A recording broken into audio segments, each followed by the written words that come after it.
Bonjour, aujourd'hui j'ai un invité qui m'a promis de revenir plusieurs fois. Pas encore promis. Pas encore promis, on va voir, ça dépendra de l'audience et de ton pouvoir. Je vous présente Philippe Thyssen de la maison Doppio. Bonjour à tous. Alors, qu'est-ce que fait la maison Doppio? Mais la maison Doppio, elle s'occupe notamment des marques. Et des marques, il y en a dans le tennis, hein, je pense. Oui, sans doute, sans doute. Sans Oui. doute. Hein. Et je pense qu'aujourd'hui, tu aimerais bien parler d'un joueur qui a inventé quelque chose d'un point de vue marketing et d'un point de vue branding. Et il s'agit de Roger Federer. Jeu, 7 match.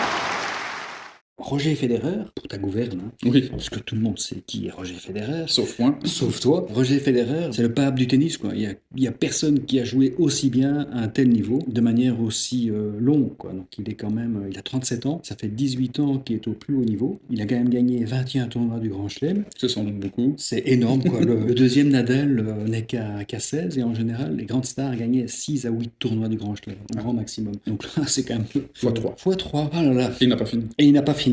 Moi, je pense qu'il va encore en gagner un ou deux. Ça, c'est mon pronostic personnel. D'accord, maître. Alors, il a une caractéristique assez folle, c'est qu'il joue de manière très classique et de manière très très élégante. Tous les joueurs de club aimeraient jouer aussi bien que ça, mais en plus gagner.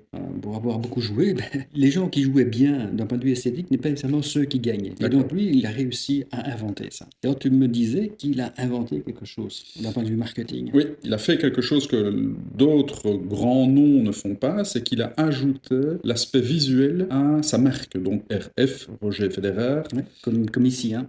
eh bien, c'est devenu un logo. Mhm. Donc, c'est devenu une marque visuelle, pas seulement une marque phonétique, quelque Ouais. part. C'est devenu aussi une marque visuelle, comme beaucoup d'autres produits.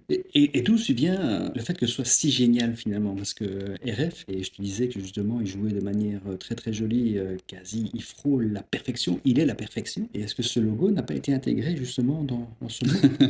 Oui, donc il faut faire attention que bon, les goûts et les couleurs se commentent pas. Par contre, ce qui est vraiment très très fort, c'est l'usage que l'on a fait de la marque une fois qu'elle est devenue cette marque. Et notamment, tu vas le montrer dans le prochain slide, voilà comment on peut intelligemment utiliser la marque visuelle au-delà de son simple environnement. Donc on l'a en plus intégré dans la communication, dans un mot qui est sans doute fort proche du niveau de talent du monsieur. Oui, ce monsieur s'appelle Roger Federer. Oui. Il s'appelle pas que RF. Oui, c'est juste. Mais écoute, merci pour cette première leçon de marketing. Plaisir. Dans quelques semaines, dans quelques jours, on va peut-être et très probablement vous parler d'une autre star, mais qui est un peu éloignée dans le temps. Il s'agit de Stan Smith. Le pape. L'autre, le père du pape. Le père du pape, on va dire ça comme ça. En matière de marketing au niveau du tennis. C'est tout un programme. À très bientôt. À bientôt. You can't be serious, man. You cannot be serious.